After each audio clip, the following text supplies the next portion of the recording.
And we're back with another episode of the PCC Multiverse. My name is Gerald Glassford from Pop Culture Cosmos and Game Source. We truly appreciate you being part of the broadcast here today and every Friday, 7 p.m. Eastern, 4 p.m. Pacific, right here on the Podcast Radio Network, or any one of our numerous and always growing array of downloadable options.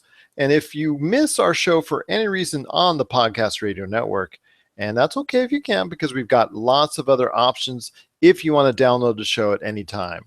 You've got iTunes, TuneIn, Overcast.fm, Google Play, Gonna Geek Network, Stitcher Radio, Podcast.com, Mixcloud, the ESO Broadcasting Network, the Tangent Bound Network, and our newest and latest affiliate, the ACE Podcast Network. So we want to give a big shout out to them. We truly appreciate being part of their network, and everyone else. We definitely truly appreciate being a part of their great networks as well. And you're just, like I said, if you want to catch us on any one of those networks, those listening forums, those downloadable options, all you have to do is type in Pop Culture Cosmos, and we pop right up. The PCC Multiverse and the Pop Culture Cosmos show all get uploaded to that one great channel on each of those options. And we try very hard on each and every episode to add a bonus podcast as well. No extra charge. Well, as always, I'm here with my good friend, the man, the myth, the legend, the owner and operator and chief mastermind behind Humanica Media is Josh Peterson. How are you, my friend? I'm good, man. I just got back from seeing the old Pirates of the Caribbean. Oh, well, I know you're going to share some thoughts on the latest adventure for, well, Captain Jack Sparrow. Yes. Do you want me to share them now? Well, actually, this leads me to on our first topic, but we're going to talk about, because it's going to be a great show today. We got a lot of things to cover indeed, but obviously the main thing that we're going to talk about as far as our initial topic on today's show has got to be the Memorial Day weekend, because it is one of the biggest movie weekends of the year. Extra day as far as for a lot of people to go out and catch a great movie. We've still got Guardians of the Galaxy Volume 2 rolling strong. One of Josh's favorites, King Arthur, Legend of the Sword, still out there in theaters. Alien Covenant still, it's still, going strong in theaters as well. And if you want to catch a review of Alien Covenant, head on over to our website, popculturecosmos.wordpress.com, and you will get Josh's thoughts on that film indeed. But there's also the two main, entrants for this weekend, which includes Baywatch, which is one of my big surprises for the summer season. I really think it's going to do well.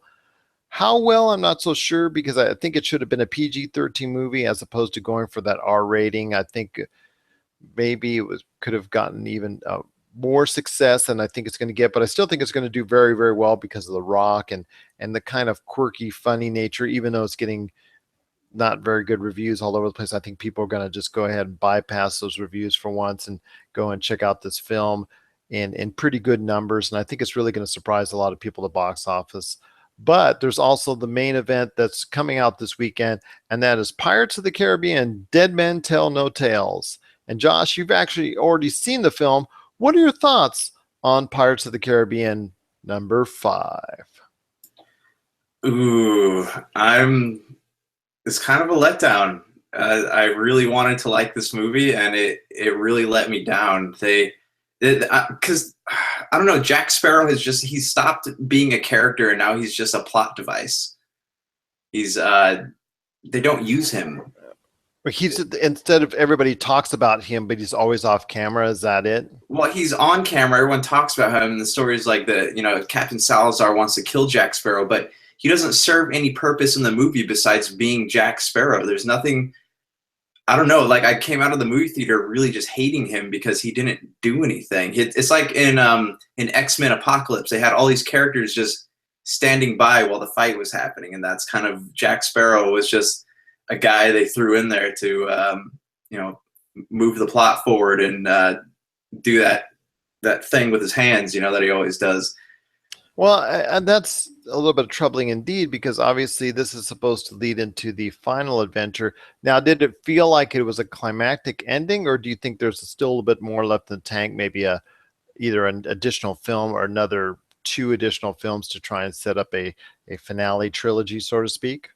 That's the thing. See, I liked the first three movies. I know people disliked the second two, but I liked them a lot, and I because it was this idea of, hey, we're these pirates. There's still this supernatural element to, but they're pirates trying to survive in an era where the pirates are being, they're dying out. The time of the pirates has come, and they were on their way out, and so it felt like everyone had, there's a lot at stake there. There's consequences for their actions. They were trying to survive, and in these new movies, like you had, the last one was on Stranger Tides. They're just searching. It's become a pirate version of Indiana Jones. They're just looking for mythical objects, and it's one of those things where it's like, yeah, that's fun to look at for a while, but what are these characters motivated by? Like, what's at stake here? There's not really. They kind of, they closed off some stories. They closed off the Turner story, and they closed off the Barbossa story, but there's not really like, what's at stake, what's the bigger picture. There's no bigger picture. It's just like, hey, this is Jack Sparrow doing something. We're going to throw this side story in with Will Turner's son and this other girl, and it's not going to really mean anything in the end. That's kind of how I came out of the movie feeling.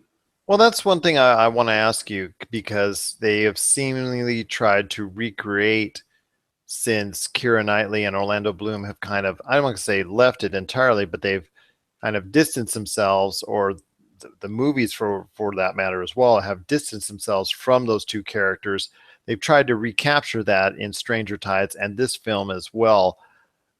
First of all, did you care about the younger, like you said, Will Turner's son and the girl in the movie? Did you care about them as a couple or whatnot? Did they really create that kind of chemistry that Orlando Bloom and Keira Knightley did, obviously so famously in the first, two, as far as Pirates of the Caribbean are concerned?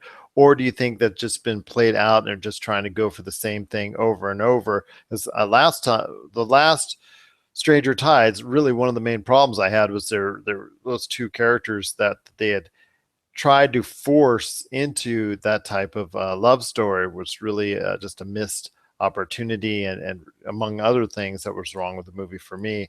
But what are your thoughts on that, exactly trying to add in those extra stories outside of the Jack Sparrow, constant, the constant having Jack Sparrow in the film? See, that's another thing too. Like, it was good, and I was into those characters. I liked them. They had, they kind of did have that Will Turner, Elizabeth Swann dynamic for them. But anytime there is a serious moment between them, guess who pops up and ruins it? Jack Sparrow. So the movie, like, they it's like they cannot do anything without throwing Jack Sparrow into the mix, and it just becomes annoying after a while. Like, he's there, and there's even the more serious ones between Barbossa and another character. I don't want to spoil it for anyone watching, but there's a serious moment that kind of not only finishes the development cycle of Barbossa's character, but kind of closes that whole thing off in a way. Jack Sparrow's there. They can't have a serious moment without Jack Sparrow popping up. Like, just, I don't know. Like, I'm okay with him being in the movie, but he doesn't need to be the center of everything. Well, do you think that's because they feel that the films themselves cannot succeed without Jack Sparrow just all over the film? I don't know. That's the thing. Like, I would go see a pirate movie without Jack Sparrow. There's still plenty of other funny characters in there, but to me, it has to have a point to it. Like, it needs to go somewhere. Because even, Well, I don't think they're catering to you as an audience, and I think they're catering to the fact that the movies, at least the latter ones, have really garnered a large international audience. In fact, Stranger Tides was made over $1 billion, and certainly wasn't because of the domestic returns. It was definitely because it garnered over $800 million in international funds. So I think people maybe can relate a lot easier to the Jack Sparrow character. So maybe that's why he's in almost everything that you're talking about. But why though? Why is he so? Why do people overseas relate to him? Is it just because he's a Disney icon? Just he's become a Disney icon, and they just like to see him on screen? I think so. I think so because he's just so humor. He still appeals to a certain segment of the audience as far as they see him as a light, comedic, adventurous pirate that doesn't take things seriously and almost wink wink nod nods at the camera half the time that they can maybe relate to better than maybe a Barbosa or obviously Will Turner or pretty much any of the major characters that have tried to ingratiate themselves into the series. Well, here's the thing about that then. Like in On Stranger Tides, in the first 4 movies, Jack Sparrow was he was a key character. They utilized his character, but in this one they have so many stories they're trying to tell at once that eventually Jack Sparrow, after like the first 30 minutes of the movie, Jack Sparrow stops being a character and becomes more something they just throw in there to keep the audience entertained. He becomes a foil essentially. And he doesn't really he doesn't do anything. He's not a character, he's just a plot device, and that's kind of what bothered me about the movie. Well, that's very troubling indeed for, I guess, people out there. I know the movie has been getting mixed reviews all over the place, some good, some bad. So definitely is a obviously a reminder that maybe the series itself is finally coming to an end, and maybe it definitely should be after the way that, obviously that you feel about it, and I feel about Stranger Tides as far as being a disappointment of a film, and hopefully I was trying to hope that they would rebound on this occasion, but I guess from what you're telling me at this point, that's not going to be the case. But like I said, mixed reviews all over the place. So so I know there's people out there who do think positively of the film. If you have good thoughts on Pirates of the Caribbean, Dead Men Tell No Tales, share us your thoughts. PopCultureCosmos at yahoo.com. Also as well, Pop Culture Cosmos, Game Source, and Humanica Media on Facebook and Twitter as well. And Josh, speaking of Humanica Media, what have you got lined up coming soon from your great site and your great project known as Humanica Media? We have a new Topic Apocalypse is going to be released tomorrow. I have a new Super BS. I've actually kind of fallen behind on those episodes, so I have 2 coming out that you'll be able to see soon. And that's a new What About This coming at you on Monday. So stay tuned for all of that and more. Sounds good indeed. That's Humanica Media. You can catch them on Facebook, YouTube, Podbean, and so many more outlets. Try to sneak shows from the Humanica Media outlets on our Mixcloud from Pop Culture Cosmos channel as well. So I want to check that out indeed.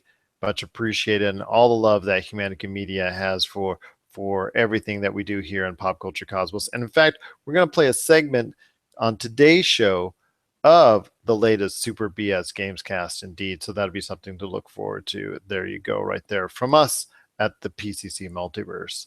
Well, we've got a great episode. Like I said, today, we got a lot of things we're going to talk about coming up right after the break. And then also as well, we've got, like I said, that Super BS Gamescast little snippet coming up for you. But first, we've got a great song from Chad and all the rest of the gang at Hyperschmidt. This is About to Win, and you're listening to the PCC Multiverse. All right, and we're back with the PCC Multiverse. My name is Gerald Glassford from Pop Culture Cosmos and Game Source. We're back again. We truly appreciate you listening to us right here on the Podcast Radio Network or any one of our numerous downloadable options. Indeed, we truly appreciate it, including our latest and newest, the ACE Podcast Network. Indeed. So we've got a lot of great things to talk about still. I cannot be remiss about having a Pop Culture Cosmos show without the biggest thing to talk about right now going on for Game of Thrones fans, and that's the latest trailer previewing the final season for Game of Thrones that just came out.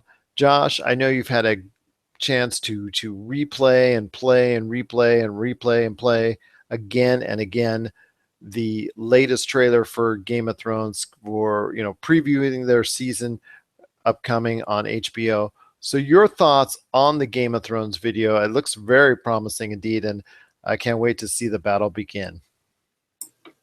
Yeah, I'm excited about it. This is because it's really winding down to the last, last episode. Basically, the next 2 seasons are going to be what we would have normally gotten with 1 season, but the clock is ticking. They're leading into their penultimate episode, and they're going to have to, we're no longer going to get those like little side stories that are boring of just people bickering and plotting against each other. We're going to actually start to see some stuff happen, and that's exciting to me.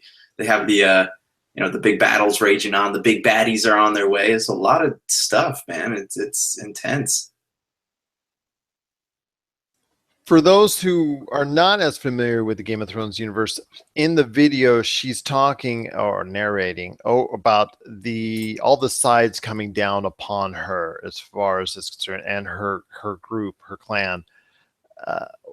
If you can really just sound off real quick on those differences from the north, the east, the south, and the west, who exactly is coming after, and what are they prepared to do in order to obviously reign supreme over, the entire, over all the land, as they say. Well, all these houses are gunning for the Iron Throne. So you have Jon Snow and Sansa from Winterfell, and you have the people from the Iron Islands coming after him, and you have the Daenerys and her army coming after him. They came across the sea in the last episode, and judging by the trailers, like, she's got a pretty huge army, and they're willing to deal some damage. And then you have the I think that's it. And then that's pretty much it. And then you have the Iron Throne, which everybody hates, the Lannisters. You have Tyrion trying to leading Daenerys towards the ultimate goal of killing his sister and taking over the Iron Throne. So there's just a lot of stuff going on. They're literally surrounded by enemies. Meanwhile, you have the White Walkers on the other side of the wall. So it's going to be interesting. There's a lot of enemies going on, and the humans are all trying to fight each other while there are supernatural forces coming to kill all of them. So, we'll see how that all comes together, but I'm excited about it. I'm freaking stoked. And indeed, you sound like it. And I want to ask you this, speaking of supernatural, something at the very end I know got a lot of people, as far as Game of Thrones fans, really, really excited about, and that was the inclusion of some really, really big dragons coming along with the forces you saw charging at the end. So tell us exactly what dynamic will they bring, as far as, who's going to be controlling these dragons, as far as for their forces, and just elaborate more on how important these dragons will be in the Game of Thrones series. It's weird because they've had dragons for a while, but they haven't been an integral part of the plot until last season. But because it represents that she is really the last of the sorry, I'm having a hard time remembering what they're called, but the last of the dragon riders, pretty much. So that kind of represents something. Valeria, she's the last of the Valerians, and that's because they used to all drive dragons around, and once they fell, everyone believed the dragons were extinct. So that's kind of it kind of marks a return of magic and mythical creatures, I guess, to Westeros. So that's an important plot piece, I think, going forward. And I think that Jon Snow, this is my prediction, Jon Snow is going to end up being a Targaryen. We'll have to see, but I think that he'll probably end up being able to ride one of the dragons. But who really knows, honestly? Like, it can go anywhere right now. I know they've been saying that there's a lot of stuff they've kept close to the chest and that they're not telling us. So I'm ready to be surprised by something. It sounds like it. And if I just want to ask one more quick question, what are you looking forward to most as a Game of Thrones fan for this upcoming season? I'm looking forward to seeing what Jon Snow does leading his army, and I'm also curious to see what happens to Bran, because his storyline is no longer captured within the books. Like, they're completely free to do what they want with him. So I'm curious to see, what is he going to become? Because in the last season, he was training with that old man who was in the tree on how to warg into animals, and they had this massive escape scene which involved Hodor dying. So it's there's a lot of exciting stuff, but I am looking forward to seeing where Bran's storyline goes. Definitely, so am I, and it's going to be a great thing to watch indeed this season of the Game of Thrones. What are your thoughts out there on the upcoming Game of Thrones season? Have you seen the video? I'm sure you probably have by now. What are your thoughts on it? And are you as excited as we are with the upcoming season of Game of Thrones? Share us your thoughts. popculturecosmos@yahoo.com. Also, as well, Humanica Media, Game Source, and Pop Culture Cosmos on Facebook and Twitter as well. We'll be back for more. This is the PCC Multiverse.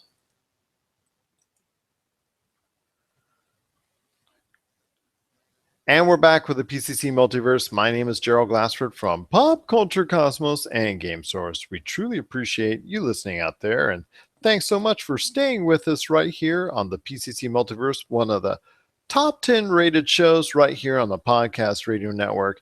And also as well, there's some great stuff coming down the pike from Rob McCallum Films, Wine, Women, and Words, and also Humanica Media, as Josh will fill you in again later in the program indeed. Well, there's a major game that was going to be really shaping the landscape of the video game industry later on this holiday season that got delayed. Not too surprising considering who delayed it, and that is Red Dead Redemption 2. Red Dead Redemption 2 is delayed to next year. Really we're pretty vague on when they're going to do it. Probably sometime maybe in the summer, maybe even falling back to later beyond that. It's Rockstar, so delays have pretty much been par for the course for them. But when they do finally come out with their games such as Grand Theft Auto 5, my goodness, it's a whopping game indeed with all the detail, and even with the delays and things of that nature. It really, people just don't seem to really mind as much when a Rockstar game gets delayed as opposed to maybe some other, like let's say Electronic Arts or Activision or Ubisoft or whoever. They get sort of more upset about their games being delayed. But when a Rockstar game gets delayed, it seems to be, you know what? That's okay. We're cool with that. We're ready for you when you're ready for us. So that seems to be the idea going around. Seems to be what I'm seeing as far as comments on social media, whatnot, for the most part, and it just leads to my question to you, Josh Peterson of Humanica Media. What's going on with Red Dead Redemption 2 in your mind, and do you have an issue with Red Dead Redemption getting delayed? No, I don't, because I think that Red Dead Redemption is one of those few. Rockstar is one of the few developers that people aren't entirely burnt out on. EA, Ubisoft, even Square Enix, where these massive games have so far nothing Rockstar has made, the Grand Theft Auto, Red Dead. It hasn't been disappointing. So I mean, if they need extra time to put this all together, then hey, take it. Because I mean, it just means that you're going to create a better quality game. We're not going to get something that's kind of garbage like Halo 5 or another Assassin's Creed game. Like, this is different. This is something that people are actually looking forward to. And the Red Dead series it's not just fun, but it's it's adventurous. So, and that's a world that when the game was over, gamers still wanted to go back to it. It wasn't one of those hey, we gotta wait another 5 years to see what happens in the story. It's one of those things where hey, we can still play this game, but when the new Red Dead comes out, we're all for it. And it also goes without saying that, well, Grand Theft Auto 5 was released in 2013, and it is still one of the top selling games each and every month on both the NPD and also the UK sales chart each and every month. It's just amazing the longevity and the legs that this game has had. But because Rockstar did such a brilliant job with the game, not just beyond the campaign, which, love it or leave it, it was still very solid, I think, indeed. There's just so much of a great universe out there. And, even for PCs, if you're modding it, just so many things to do, so many things to create, and the game never seems to not stay fresh and doesn't seem to get old at all because there's so many things to do from either a single player or a multiplayer standpoint that you can create, destruct, and just really just shape into your own world indeed. So it definitely, obviously, it's. I guess that's why that they're able to get a pass from gamers and also fans alike, is because they've just make such great products. When they do bring a product out that, like you said, Josh, it just doesn't really seem to matter because it, and they're willing to let that slide because they realize that it with Rockstar, it's going to be a huge game with so much detail, and obviously you're recreating the old west once again and making it even more expansive than the original game. That's just really just something to look forward to indeed. With Red Dead Redemption 2, is it definitely going to be one of your marquee games to go for when it does come out sometime in 2018? Yeah, I mean, it depends on what's coming out at the time and what I'm playing, but I do plan on picking it up. It was weird for the last one. It took me, I don't know, it took me a couple weeks to be interested enough to go buy it, but I'll definitely pick this one up. For me, it was just a very quick buy, and I tell you what, I don't regret it in the least. I played through the entire campaign, as far as followed the entire story of John Marston. I must have played at least 30, 40 hours of it at the very least, and I definitely enjoyed my experience with it. Even played on multiplayer for a spell as well. So I definitely am looking forward to it. I'm not sure if it'll have the legs of GTA 5, and nor should it, or nor does it need to be an outstanding game or to be considered one of the best games of this generation, because that's an unfair comparison to make, because GTA 5 might be just one of those once in a lifetime, as far as once in a life cycle type games, and I don't think we'll ever see something like GTA 5 again. I mean, Minecraft maybe, Wii Sports maybe, as far as longevity is concerned, but Minecraft, for maybe it's had that type of longevity, but I don't know if it's really sold continuously the way that GTA 5 has. That's up for debate. Maybe you consider World of Warcraft. I mean, there are certain games that do stand through the test of time, but and GTA 5 is definitely one of those. So if RDR2 does anything even remotely close to it, it's going to be a great success indeed. Your final thoughts on Red Dead Redemption 2? What are you looking forward to when you finally get your hands on the game? I always like the aspect of it where you can play with your friends. You have this big open world to ride around in and do stuff with, and that was the main thing that kept bringing me back to the last one. The story's interesting, but I'm more interested in the aspect of being able to sit down and play with buddies, whether online or on my couch or whatever. But that's what I'm looking forward to.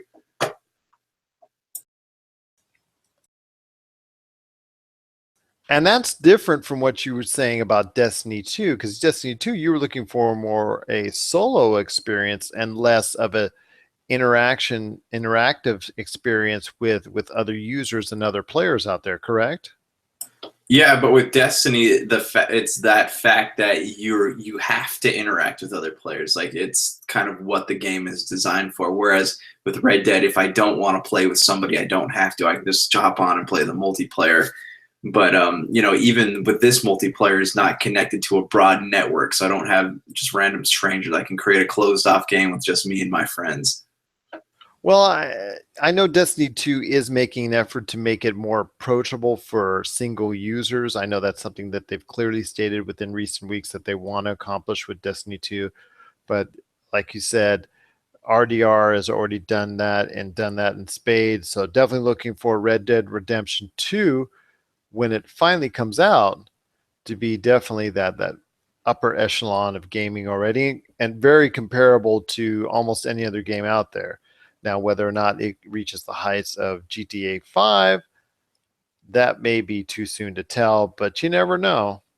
What are your thoughts on Red Dead Redemption 2 getting delayed, and your anticipation for the game? Is it going to wane a little bit, or are you still going to be as excited for it coming out in 2018 as you were when you first heard it was coming out or thought it was coming out in 2017. Let us know your thoughts. Popculturecosmos@yahoo.com. Also, as well, Humanican Media, Game Source on Facebook and Twitter as well. And we're back with the PCC Multiverse. My name is Gerald Glassford from Pop Culture Cosmos and Game Source. We truly appreciate you listening to us out there each and every Friday night, 7 p.m. Eastern, 4 p.m. Pacific on the Podcast Radio Network. And if you also get a chance, catch our #1 rated show 3 months in a row on the Podcast Radio Network. And it's all because of you. It's the Pop Culture Cosmos show every Monday night, 10:30 p.m. Eastern, 7:30 p.m. Pacific on the Podcast Radio Network. And if you can't catch our shows on the Podcast Radio Network, that's no problem. Again, you can always download our show if you're not doing that already, and that's going to be available on a numerous available array of downloadable options, which includes podcast.com, Stitcher, iTunes, Mixcloud, Google Play, the Gonna Geek Network, the ESO Network, the Tangibound Network, and also Overcast.fm, and our latest affiliate. And we want to say again a big hello to the ACE Podcast Network. If you just go to type in Pop Culture Cosmos on any one of those outlets, you'll be able to get our channel, which has the PCC Multiverse and the Pop Culture Cosmos show all in one place. And we even throw some good Humanican Media, Rob McCallum Films, and also as well Wine, Women, and Words podcasts on the back end of each of those podcasts every now and then, just to make sure that you're getting something really good and a bonus for downloading as well. So Josh Peterson from Humanican Media, it's been a great episode, my friend, but I want to leave on this note as we finish out with truly a tribute to, well, we might not even be here today talking on this podcast and having this Pop Culture Cosmos PCC Multiverse type universe if we didn't have a little movie that came out 40 years ago this week called Star Wars. Tell me, before I go ahead and elaborate on my thoughts and my love and my appreciation for the Star Wars universe, your thoughts on what many consider the instigator for the creation of the pop culture genre in and of itself, Star Wars. It's hard for me to describe my feelings about Star Wars. I feel like, yes, they set the standard, and it's an excellent movie. It's inspired a generation. It's actually created like a bonding experience between each generation. So you have father, especially now since they're releasing new ones, you have a father taking his kid to see the new Star Wars and still going back and be able to enjoy the last Star Wars or the old trilogy. It's really, it's not just a cultural icon. It's a cult, not a culture, but I mean, it brings people together. It's created this community of fans and enthusiasts, and it's still going strong. To me, it's like how J.K. Rowling's Harry Potter keeps inspiring generations of people, even though the books have come out, 10 or 20 years ago now, almost 19 in the 90s. But Star Wars is kind of the glue for the pop culture scene. And it's even in like all of the shows that we watch now, you hear constant Star Wars references. So it's become the standard basically for sci-fi. And I do think that eventually people would have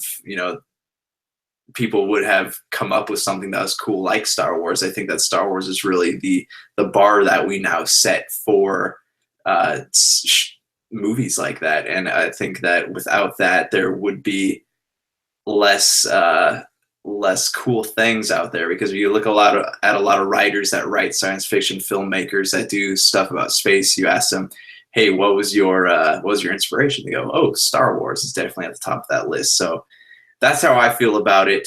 But obviously I want to hear your thoughts. Well, it goes without saying, this, like I said, is the 40th anniversary this week of Star Wars being shown in theaters for the first time to audiences. on a worldwide basis. And I just can't tell you enough. I, as I've told you before, and as I've said on this show before, I actually got into it a little bit later when it started appearing on network television just before the 1980 showing of Return of the Jedi. So I never got to see Star Wars in the theaters. I was 7 years old, so I really didn't have that understanding of what the Star Wars, the the sensation was like at that time. I mean, I lived through it, but I can't remember. I can't mention to you anything really about what happened in 1977. I mean, I see films, I see footage, I see photos of it. I see the lines going out through the doors. I see the lines going. I mean, I can relate that in at least a little bit in 1980 when someone took me to go see the first showing of the Empire Strikes Back in the Southern California area. And my goodness, I'll tell you what, I couldn't understand why we were going so early in the morning. We left like at 2 or 3 in the morning to go see the first showing of the day at 10 o'clock, I believe it was. And yes, I had seen the movie and was inspired by it and thought it was pretty good and whatnot. I thought it really was a really fun movie at that time. When I saw it, I'll play it on, I believe it was CBS at the point in time, like in 78-ish, 79-ish, but I really didn't have any idea about the series until I sat down for the theater at that point in time and heard fans just throughout the theater screaming no when Darth Vader revealed the now one of movie's most infamous secrets about being Luke Skywalker's father. Sorry, spoilers. But I just hearing the gasps and the no and people screaming with such emotion and people cheering at the good scenes and cheering and clapping at the movie itself at the end and giving it a standing ovation and brought tears to my eyes when I was a kid because at that moment you just realize exactly how Star Wars, the universe starts enveloping you. And that's the one unique thing I could tell, I could talk to any Star Wars fan out there is what really got you started with Star Wars and that moment you became a Star Wars fan. I've just explained it to me. I'm sure you have your moment in time.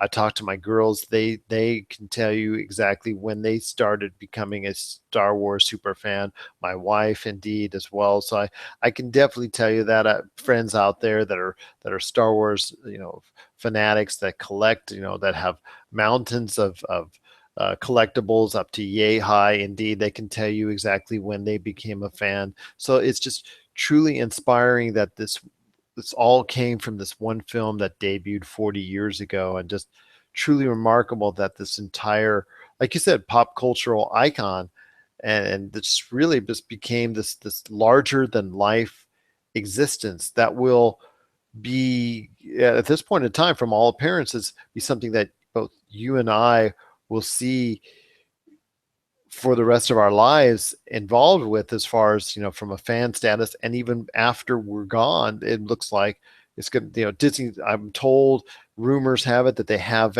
planned out the next 100 years of Star Wars. Maybe they do, maybe they don't, but it's pretty easy to see that Star Wars at least will live that long, if not longer, in our hearts, in our minds, in our souls. And it just to see the love that this series has, this saga has, and yet it still doesn't seem to be anywhere near or close to stopping, and just seems to get larger by the day. As like you said, mothers and fathers are now showing daughters and sons, and it looks like that they're garnering that love, and that's creating an even stronger bond for the Star Wars universe indeed. So definitely that's my story. Josh, I mean, when was the first time you became a Star Wars fan? Do you remember that distinct moment? I think you probably do.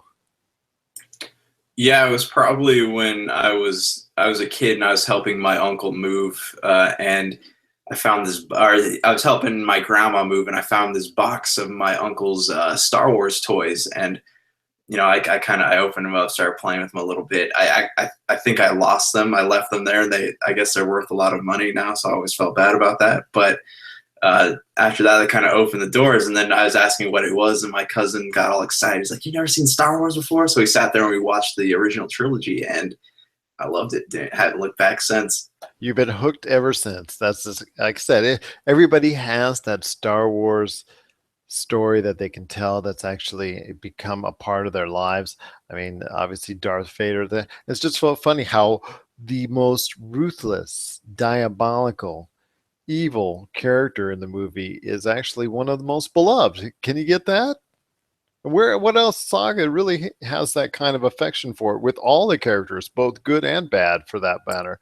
It's funny you say that because you have all these like kids books that have Darth Vader as like this cute father to Princess Leia, and it's Exactly. very I just shared a from a company that's making a Father's Day shirt, and it has with the Death Star in the background, and it has little tiny Princess Leia with obviously her hair the way it's supposed to be, the Princess Leia look, and then it has holding hands with Dad, aka Darth Vader, in full uniform with a balloon thing right on his helmet, trying to say, appreciate that fathers and daughters, then the love and the bond between them. It's just really funny how we've created this cultural icon from Darth Vader, who's supposed to be the most ruthless bad guy, but he's now one of the most beloved figures.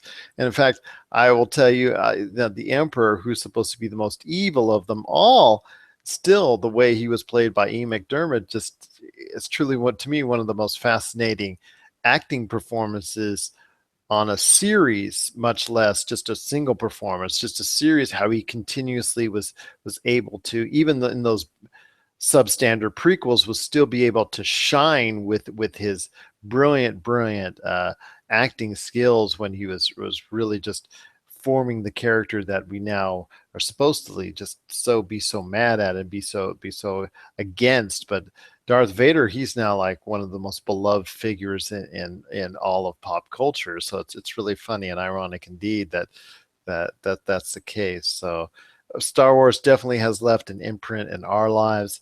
If you want to tell us your thoughts on the Star Wars saga and what it has meant to your life, we truly would love to hear it. And we'll actually relate that on the show if you wish. Let us know. popculturecosmos@yahoo.com. Also, as well, Humanica Media, Pop Culture Cosmos, and Game Source on Facebook and Twitter as well.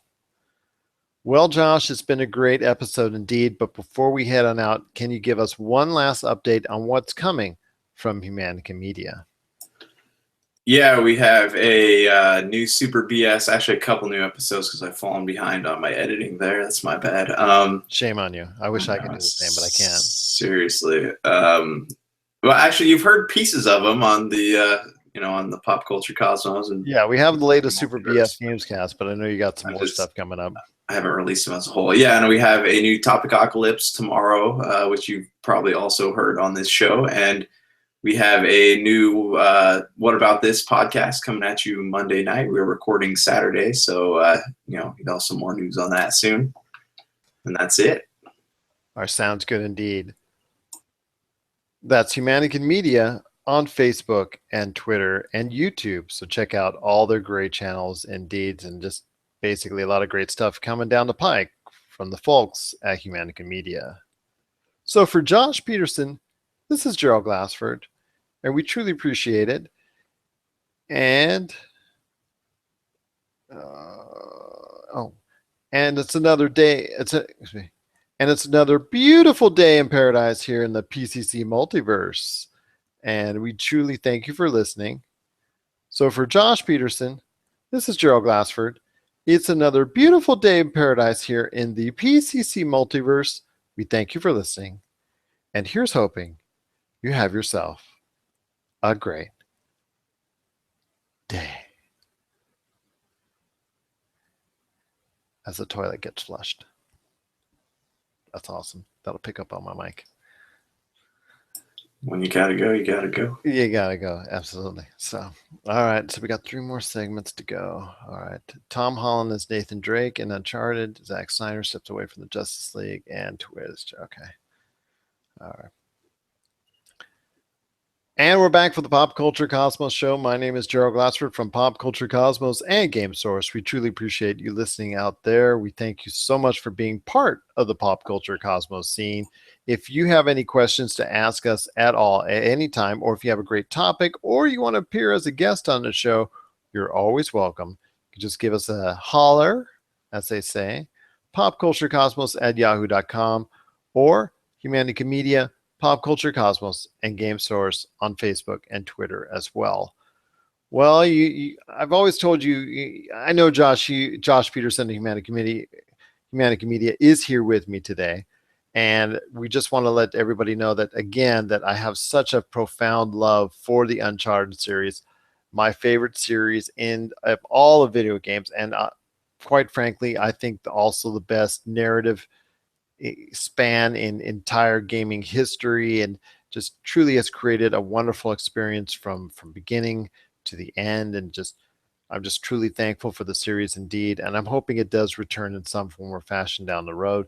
But it will definitely return. Well, okay, most likely it will return in some form or fashion on the big screen, as finally things are starting to roll in regards to an Uncharted movie.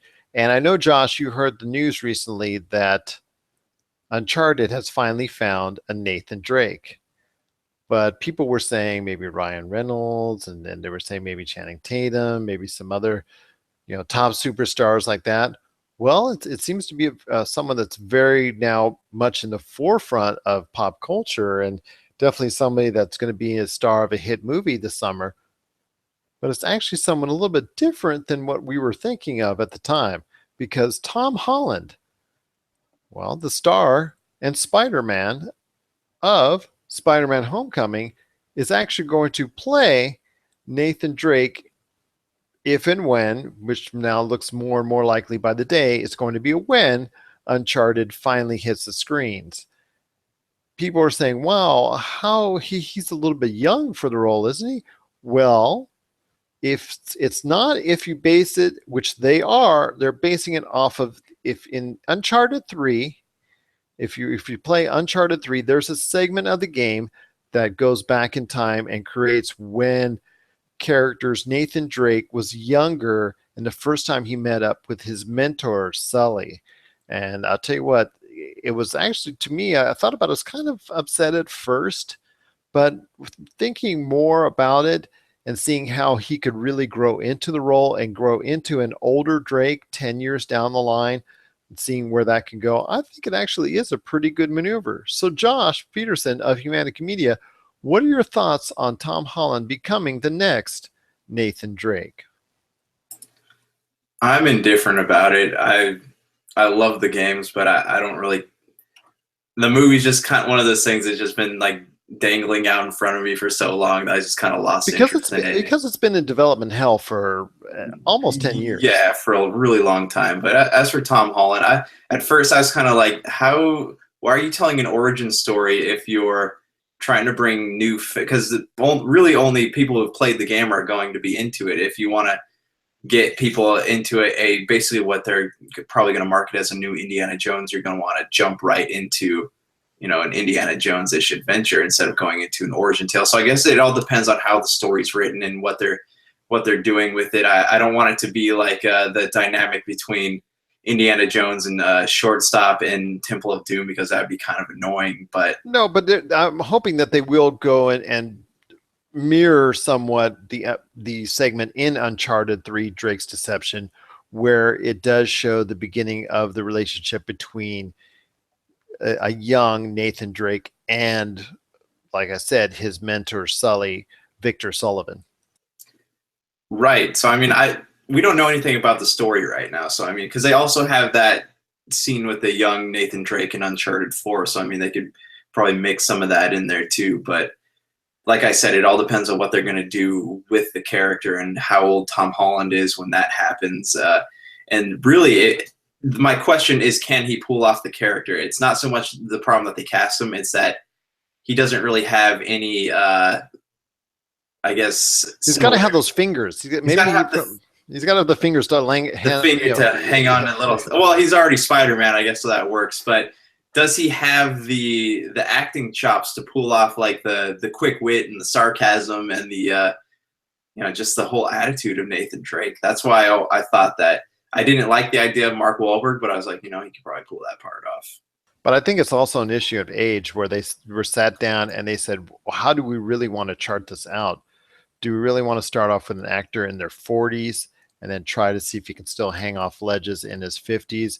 If Uncharted does decently enough, if they make it at a budget that's reasonable and try to make it a venture worth taking for general audiences that actually can do very well, you're talking about a long running series over the course of 10, 15 years. And maybe that means starting from Tom Holland in his early 20s to having him hit his late 30s with four or almost five, maybe five Uncharted movies that could be made during that period of time. Do you know what they should do? Is have Tom Holland act, but anytime they need to have him speak, have Nolan North do the voice for him. Definitely, that would be great. I like that indeed, because Nolan North, the voice of Nathan Drake and all the previous Uncharted, definitely is beloved by pretty much every gaming fan out there for his role as Nathan Drake. So definitely something that obviously we were looking forward to as a whole. I know you said you're kind of indifferent on it, but I think you're just, like I said, it's been so long since Uncharted was announced being in development. It's been in several stages where directors have come and gone, writers have come and gone. There's so many names have been attached to it that it's people have almost forgotten about it in a sense. But now that it looks like it's coming closer to the finish line of something being done and then going into production, actual production, I have high hopes for it. And obviously, I'm looking forward to seeing where they're going to develop the Uncharted series. But I think that's what they're looking at, is a long-term potential for the series. So that's why I think they went for Tom Holland, because of his age, as opposed to going for a traditional name star. I was, like I said, my odds were on Ryan Reynolds. I thought that was personally my choice for doing the role, but obviously they want to go even younger than that, indeed, which is fine if they go ahead and make, like you said, a quality adventure story to follow and also keep going after every 3-4 years to make it something that long-term fans want to come and see again and again and again. What are your thoughts on Tom Holland playing Nathan Drake in the upcoming Uncharted movie? Let us know your thoughts, popculturecosmos at yahoo.com. Also, as well, Humanican Media and Facebook and Twitter as well. Then also Game Source and Pop Culture Cosmos on Facebook and Twitter as well, indeed. So we've got more great stuff coming up for you right here on the Pop Culture Cosmos show. We truly appreciate you being part of the Pop Culture Cosmos scene. And we're back with the Pop Culture Cosmos show. My name is Gerald Glassford from Pop Culture Cosmos and Game Source. We truly appreciate you listening out there. I know you've heard some samples from Humanican Media on today's show, like the Super BS Gamescast and Topicology. So please tell us all the great things, including those shows. What's going on truly this week with Humanican Media? New Super BS, got a couple of them, new Topic Apocalypse, and a new What About This coming at you on Monday. So all that and more. So stay tuned. Thank you, Josh Peterson of Humanican Media, indeed. We truly appreciate it. And thank you so much for allowing us to be a part of your listening experience right here at the Pop Culture Cosmos show, indeed. So, Josh, I know you've heard the news, the unfortunate news about Zack Snyder and also his wife stepping away from director and producer roles with the upcoming Justice League movie, and also Joss Whedon stepping in. You can't say Josh. Joss Whedon stepping in, which everybody knows is familiar with in the pop culture world as the director of the Avengers. He is stepping in to put, I guess, the finishing touches and post production for the Justice League movie as well. I heard some rumors as well recently of some reshoots, extensive reshoots being done for the movie as well. So I want to get your thoughts on Zack Snyder stepping away from the Justice League movie.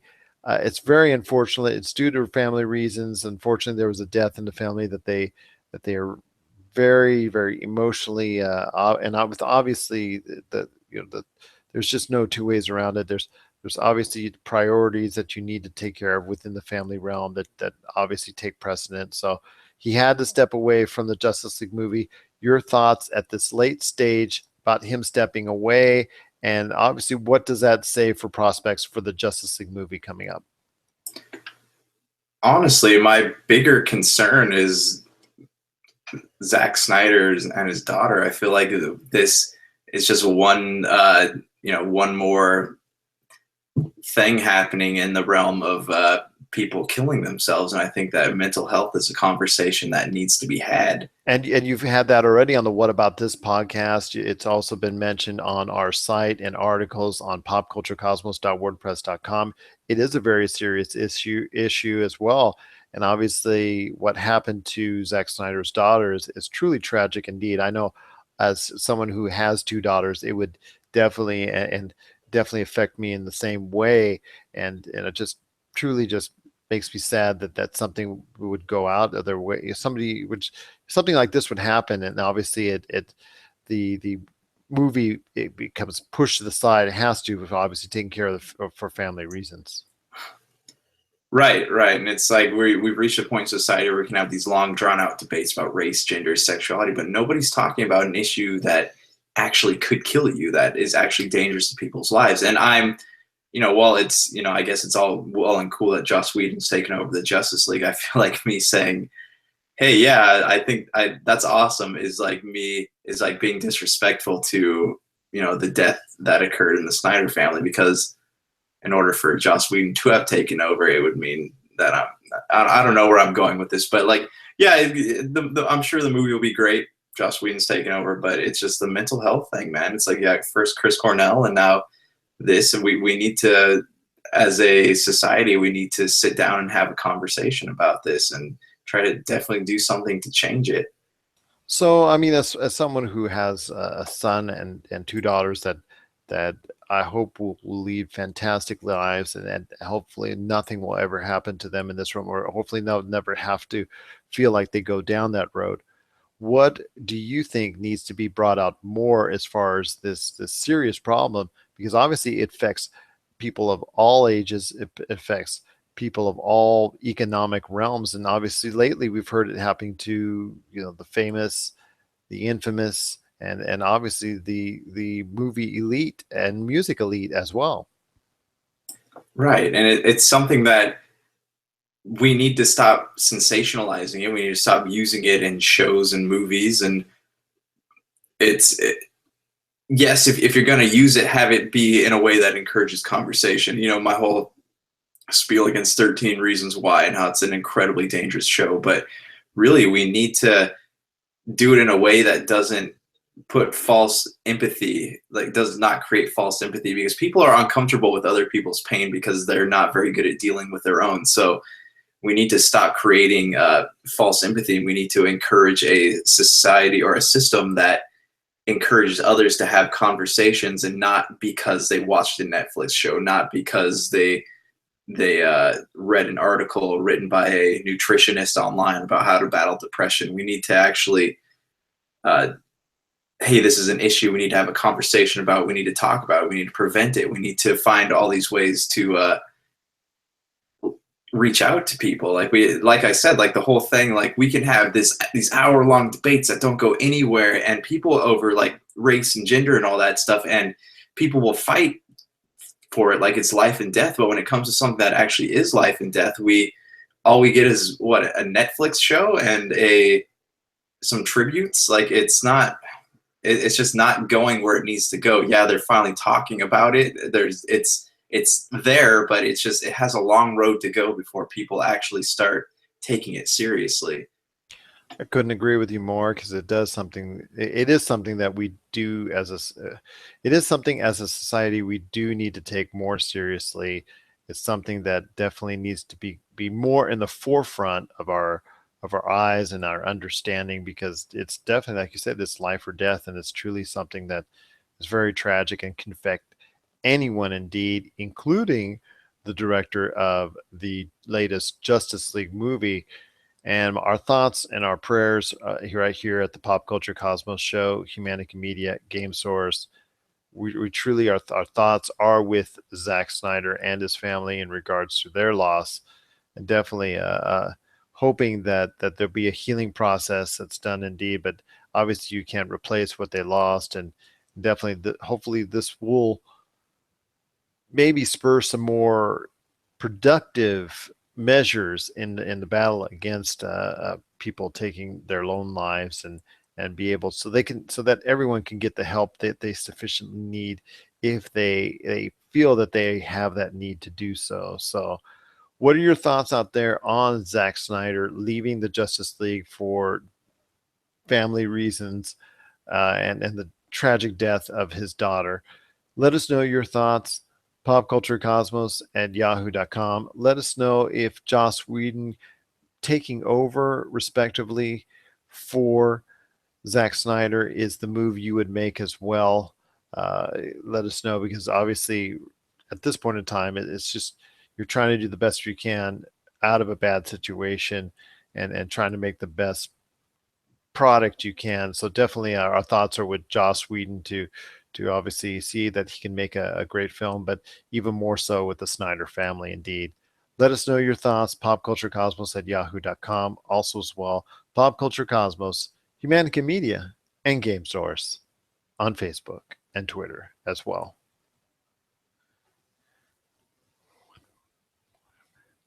And we're back for the final segment right here on the Pop Culture Cosmos show, on the Pop Culture Cosmos show. My name is Gerald Glassford from Pop Culture Cosmos and Game Source. I'm here along with my good friend, the man, the myth, the legend behind Humanica Media, the evil mastermind about all things Humanica Media. It's Josh Peterson. We truly appreciate you being part of the Pop Culture Cosmos show, the number one rated show for 3 straight months now on the Podcast Radio Network. You're truly blessed. We truly thank you, the listener out there, for making it so. And hopefully we can continue to provide good content for you so that you'll keep listening week after week. Let us know your thoughts always, popculturecosmos at yahoo.com, on topics, on your thoughts on our show. And also, if you want to stop by and let us know your thoughts on any one of the Pop Culture Cosmos pop culture topics that we talk about indeed. If you get a chance, make sure you catch our show every Monday night, 7 p.m. Excuse me, every Monday night, 10:30 p.m. Eastern, 7:30 p.m. Pacific on the Podcast Radio Network, and our sister show, the PCC Multiverse, every Friday night, 7 p.m. Eastern, 4 p.m. Pacific on the Podcast Radio Network. If you can't catch either one of those programs on its first airing, don't worry. It's available for download at any point in time on iTunes, TuneIn, Overcast.fm, Google Play, Stitcher Radio, Podcast.com, Mixcloud, the ESO Network, the Tangibound Network, and the Gonna Geek Network as well. And we also say hello to our brand new, our latest affiliate, ACE Podcast Network. And you can check us out there as well on the ACE Podcast Network. And we truly appreciate them allowing us into their scheduling indeed. So it's just awesome to be a part of the ACE Podcast Network and all of our great downloadable outlets. And when you do download our shows, we try to add on a great podcast right after the PCC Multiverse or the Pop Culture Cosmos show when they air on the download as well. So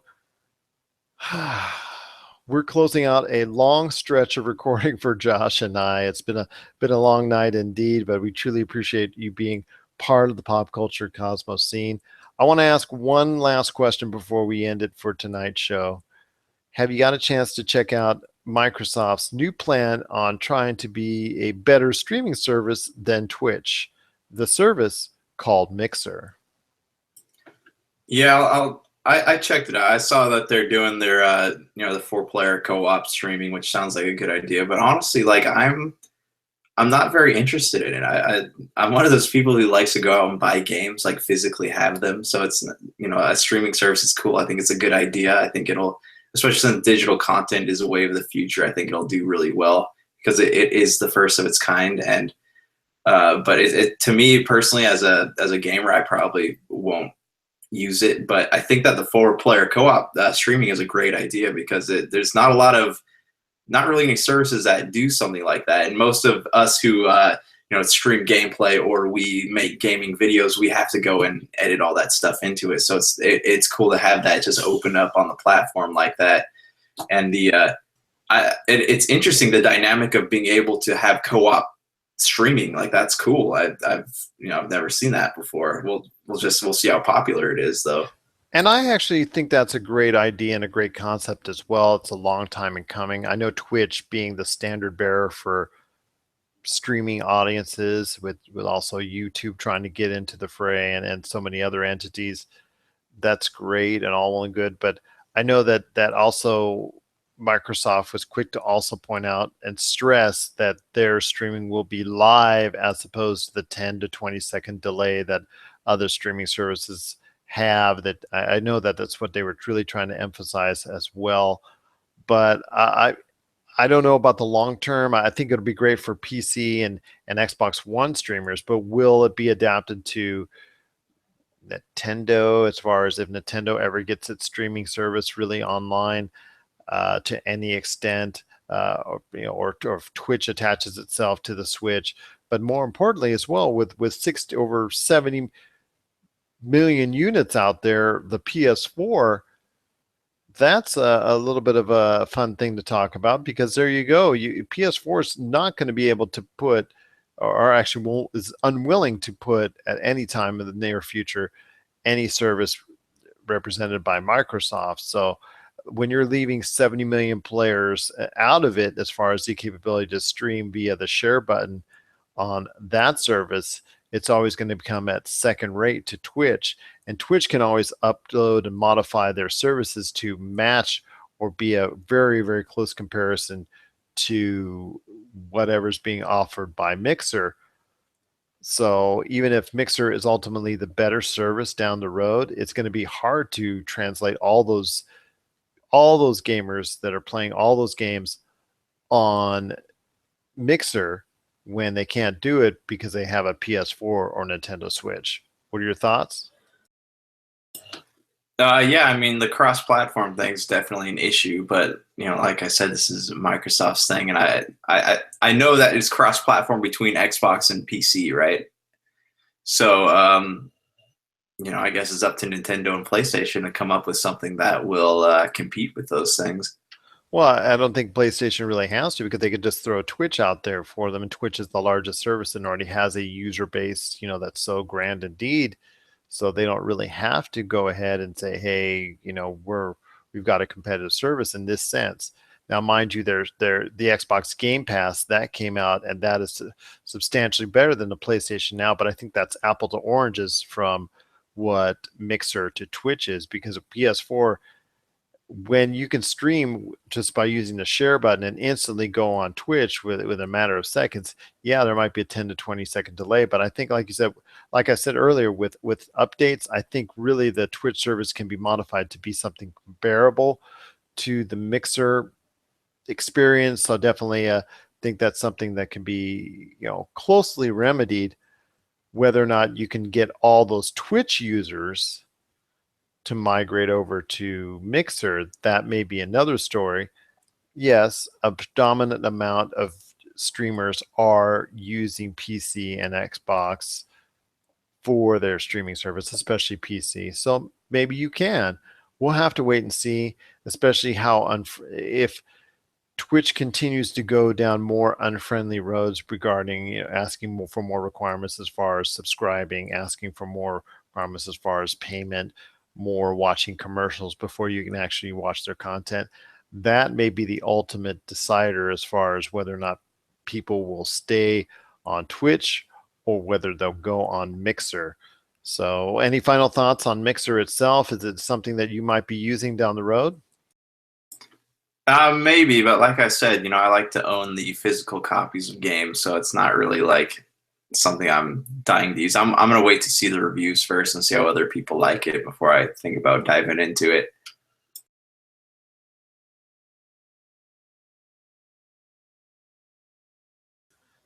Fair enough indeed. What are your thoughts on Mixer, which is Microsoft's new streaming service? Let us know your thoughts. Popculturecosmos at yahoo.com. Also, as well, Pop Culture Cosmos, Humanican Media, and GameSource on Facebook and Twitter as well.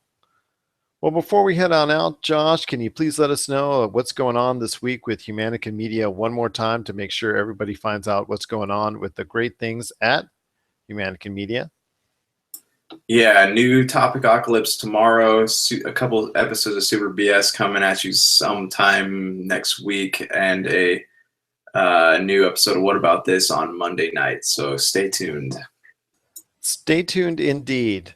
So for Josh Peterson, this is Gerald Glassford. Although Josh looks really tired right now. So we've been doing a lot of recording, and I think we're finally done. Thank you. Yes. This is so for Josh Peterson, this is Gerald Glassford.